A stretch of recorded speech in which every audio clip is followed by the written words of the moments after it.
Israel అటు పక్కన Hamas మధ్యన శాంతి ఒప్పందం కుదిరిపోయిందని అమెరికా చెప్తుంది. అక్కడ ఏమీ ఉండదు. అమెరికా చెప్పే మాటలు నిజ జీవితంలో అమలు మానేశారు.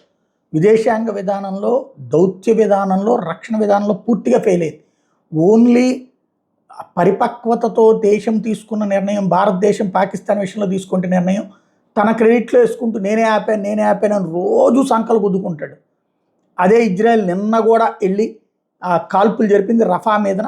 36 మంది చనిపోయినటువంటి సంఘటన చోటు చేసుకుంది. అక్కడ ఏది జనం పెద్ద ఎత్తున ఆర్మీ హెచ్చరిక కాల్పులు జరపడం, ఆ తర్వాత జనం ఆగకుండా గుమికూడినటువంటి నేపథ్యంలో ఆర్మీ ముందుకు వెళ్ళి మరి కాల్పులు జరిపినటువంటి సంఘటన చోటు చేసుకుంది. ఆసుపత్రి మార్చికి 25 మృతదేహాలు వచ్చినాయి అన్నటువంటి నాసర్ ఆసుపత్రి చెప్తోంది. సుమారు 70 మందికి క్షతగాత్రులకు వైద్యం అందించామని చెప్తోంది.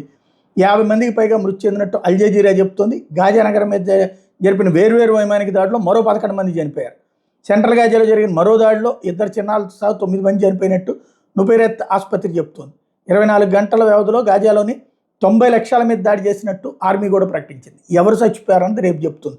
పిల్లలు, వృద్ధులు చనిపోయారన్నటువంటి మీడియా రాస్తుంది. దానికి కారణం ఇంతకుముందే చెప్పుకున్నట్టు తీవ్రవాదులకి చుట్టూ మానవ కవచాలుగా వాళ్ళని వాడుకోవడం.